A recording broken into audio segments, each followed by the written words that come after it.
Alright, here's part 2 of me making the sign bracket. So, if you remember in the last video, I was sitting there talking about how I was going to punch and drift these. Well, I have temporarily misplaced my punch. So I just decided, hell, I'll just drill them. I still drifted them and everything, but I drilled them I drilled all the holes for them. But I'm using my old post drill. It has a washing machine motor on it from 1930 something. Well, some people might say it's slow, and it is slow drilling holes with that thing, but I'd rather have a drill going through steel that's a lot slower than have one that's going through way too fast, burning up the splitter. And sometimes you gotta watch your hand with that pulley right there, because I've almost lost my finger a time or two, but that's just usually there sometimes. But yeah, we're all 12 holes in the entire sign bracket. Well, now 14 holes in the entire sign bracket. I drilled all the holes and drifted. I drilled the holes for 3/16. A lot of them were for 1/4 inch, and other ones were 3/8.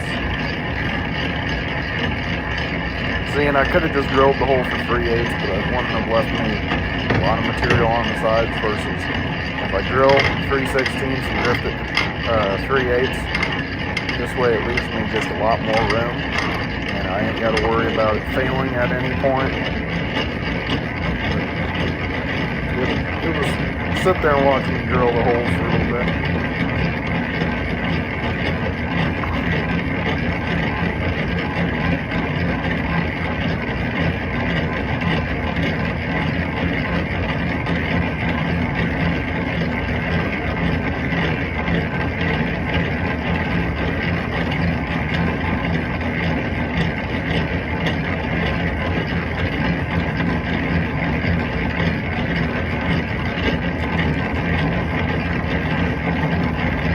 Okay, I kind of forgot how long this video was.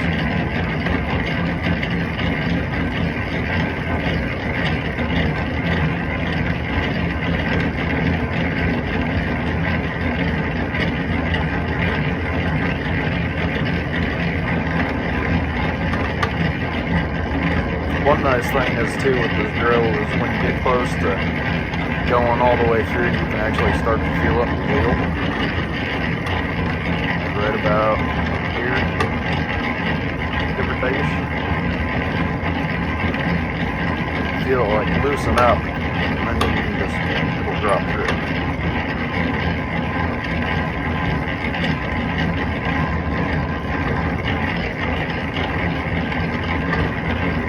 Another plus with these old drill presses is, the post drills, is it has that white on there that's underneath the plate. And it's perfect for drilling scrolls. Now here's something, a fun little tip if you're got a small hole and you're trying to mark through it, especially on something like a scroll. Take something like a file or a welding rod and mark it with soapstone, because you can see my little dot I made. But here I am about ready to start the forge. I'm just showing a way that I usually get my fire going. If you've grown up on a farm and you got a lot of twine laying around, it burns really well, and it's something that I use quite a bit. I'll use that and then throw some sticks on top, soak it down with WD-40. Yes, and people will sit there and bitch and moan and say, well, you can get lighter fluid or learn to build a fire better. Well, WD-40 works to help kind of get started. It's what I use. I always got a couple cans laying around. I don't use WD-40 all too often. Sometimes I'll use it as like drill oil or lubricant, but I usually keep a can or two just laying around in case I ever need it. But it works pretty good for starting a fire.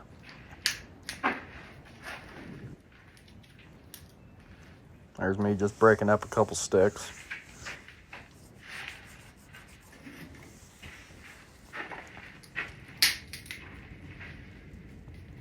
Found a little sticky poo on the ground.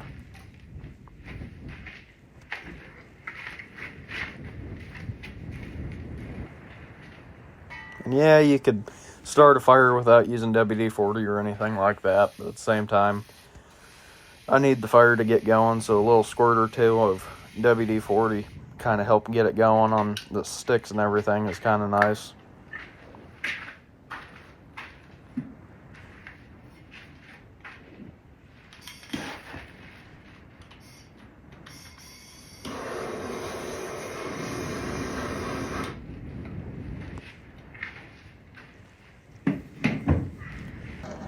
Usually I'll just let the stick start to burn and like char up a little bit, and then I'll start pushing my coke on top.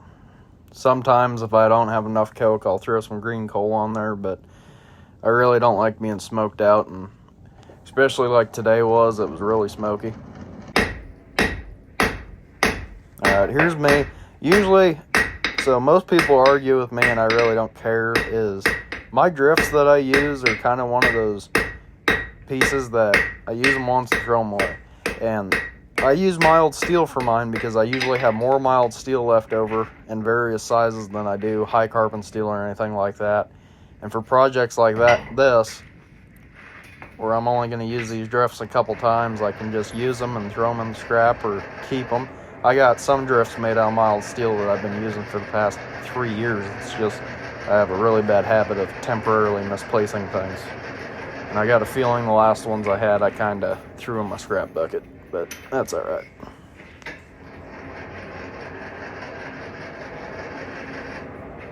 But mild steel is not a bad idea for drifts. Bigger you go, like if you're using 1 inch to try to drift a 1 inch hole or something like that, you probably never have to worry about it. But these small 1/4 inch ones, 1/4 inch, I did 3 different sizes. I did 1/4 inch, 5/16, and 3/8. And they held up pretty good. Yes, they're going to get mushroom, they're going to bend. That's just part of using mild steel.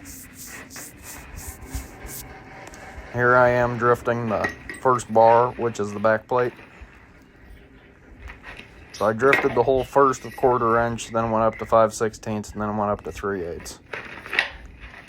Yeah, I could have went from 1/4 to 3/8, but I like just adding that 5/16 in there to kind of help move it along and instead of trying to force a 3/8 drift through a 1/4 inch hole, or a 3/8 drift through a 3/16 hole.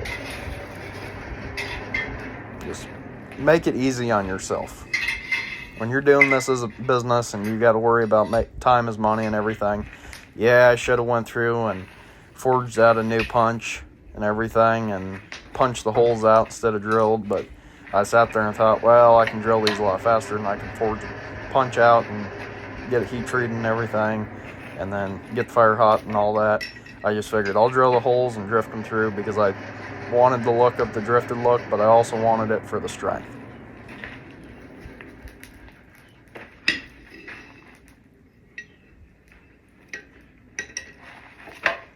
I was going to try to drive the drift through with my tongs because, wasn't thinking at the time. I had too much going on in my head, and I was like, well, guess probably need a hammer for it. But I think if I remember right, that was the 5/16 drift. Just kind of straightening up and everything, and it'll be back in the fire. And then I think on the next heat, I'll be using the 3/8 drift.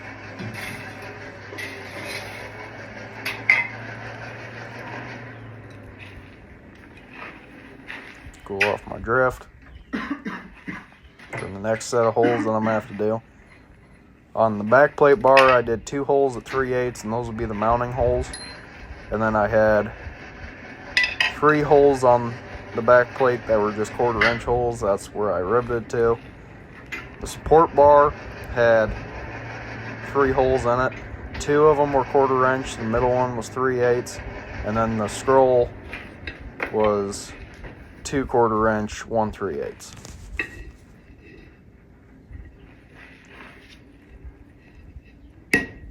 This should be the last drift I use, and this should be the 3/8 one. And I kind of mishit it. It wasn't really mishit, but it was more of my drift went all the way through on the last hit. I barely had to hit it, and it went through, and I kind of left a mark, but I was able to get it forged out a little better. or like planished out. And here's me just driving the drift through the 3/8 hole. That's the middle hole.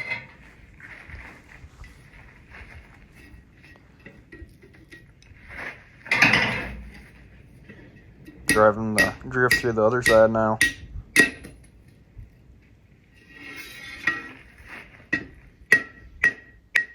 Now kind of just getting it straightened up and cleaned up. What I did after I drifted these holes is you can drift the holes to where they're perfect, to where you don't have to run a drill bit through them.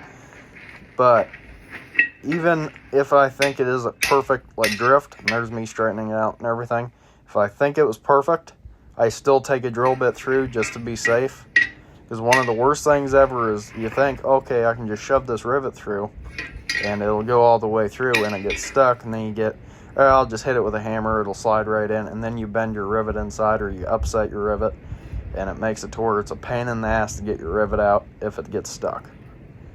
So I'll usually just drill the holes through to kind of help out. Right here, I decided halfway through that I need to do the bolts that I can sell these with, so the fasteners. And all I did on these are 3-inch, 3/8 by 3-inch leg bolts, square head.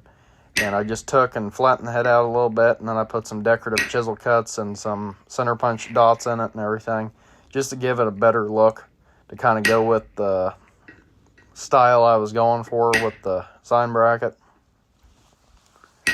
And it kind of adds, it looks, like I've said in videos before, when you do your fasteners to match your work, it comes out looking 100 times better than just trying to put a normal octagon head or a hexagon head. I can't remember. I'm half asleep talking about this, but I'm sorry. But it just looks better when you clean up a head. Make it look fancy to go along with the fancy work you just did, because you put all this work into it and you want everything to match and look good and go together. There's something I don't recommend doing sometimes, but I wanted it close by. My hand wasn't going to be anywhere near it. Most people will be like, oh, you don't want to cut yourself. If I ever cut myself on my handled hot cut, I deserve it, because that thing, I tried chopping my leg off with it, and it'd leave a bruise, but it won't cut me. But some people will sit there and argue, yeah, you shouldn't do that, that's a safety concern. Well, if you haven't noticed by now, I don't wear safety glasses either, so I think I have a little more I need to worry about than a hot cut hanging out on my handle. Sorry about the little rant, I just kind of had to say that. And it's not because I don't like safety glasses and I like wearing them for certain things, but things like this, especially in certain times, they fog up and they can actually make it to where your work is more dangerous. And I have yet to get a piece of scale in my eye. Yes, it can happen someday. It can happen. You know, I could also win the lottery someday too, but that's doubtful. But it's always a possibility. And if you'd like to see me explain more why I don't like wearing safety glasses, I'll make a video about it. It's just, I prefer not to wear them. It's my shop, my preference. I do what I want. If it's something that's going to screw up the rest of my life, screw me up the rest of my life, that's on me. No big deal. And here's me setting the first rivet to start putting it together. What I did is I barely even hit it in there. I just kind of mushroomed it in, or not mushroom, but kind of like upset it in a little bit, just to get it to hold in there. Then I'm going to get my other rivet and put my other rivet in there, and I'll do them both about the same time. And this way, when they're going the same time, I can flip my ball peen over and get the round side in there, and that'll finish my rivet for me. Sometimes I'll leave a rivet a little bit longer than I want to, but I want to make sure it gets down in that countersink to hold better. So if it means just going over to my vise and taking a rasp file or flap disc on an angle grinder, I'll do that just to help smooth it out so it'll sit flat against the wall or anything you want to hang this on, I guess, post. But there's me kind of pushing that bracket down. I'm going to hit it with a hammer. Just kind of get knocked back in. This is the reason I didn't want to set that rivet all the way, because I could possibly shear it. If I was to set it, I could shear it. I could bend it. It won't sit tight. So I just barely set it. And then I got the other one in there. And now I'll start working on both of them.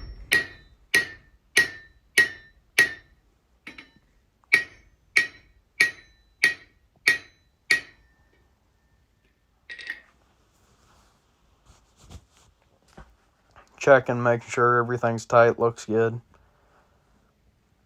then I'll finish it off on the backside.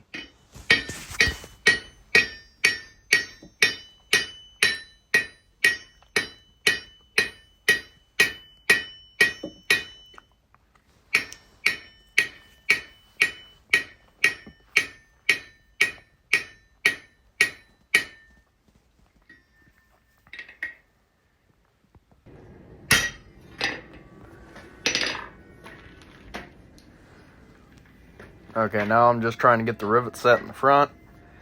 I did that one before I did the back one, which I should have probably done. Well, it really wouldn't have mattered because they both would have been kind of iffy either way. But there's me just getting the front one set. You'll watch on this one, I'll take my bigger ball peen and I'll start it and get it rounded out. And then I'll take my smaller ball peen I use, and that's kind of like my finishing one. But, oh, and this part I did take my set hammer too. I had the rivet, it bent a little bit, so I took the set hammer to kind of get it sat back down in there better. Another tool that would work good is a monkey tool that I could have just put over the rivet. It's basically just a bar with a hole drilled in it that's the same size as your rivet, and if I would have set that over there, it would have drove it in better. Also, doing this while it was hot probably would have worked out, but for 90% of the things that I rivet together, I do it cold, because if I want to hold a certain place, I can hold where I want to and not have to worry about holding tongs or burning myself. But here's me hitting it with the set hammer, just trying to get it straightened out and everything. And for this, it's 100% cold. I'm not trying to forge anything. I'm just trying to get everything set and stuck together. Or not stuck together, but more or less just so it's tight. There's a tool I made for when I was doing the railing, which I'm going to start working on the other side of it this week, for me setting these rivets in tight spots for like end scrolls and just anywhere that I can't fit the very tip of my horn, because that's usually what I rivet off of, like I'm showing right now. I'm just driving it a little tighter, checking it.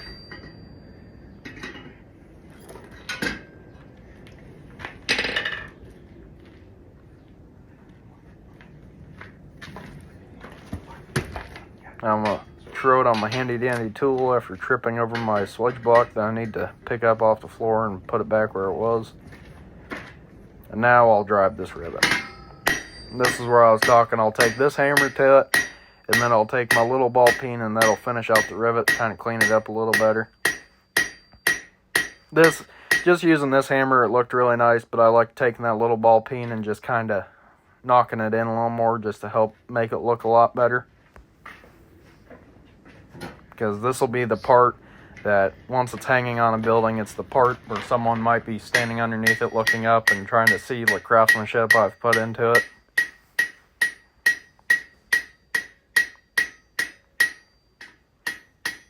Take the ball end and just kind of knock it in a little better in some spots.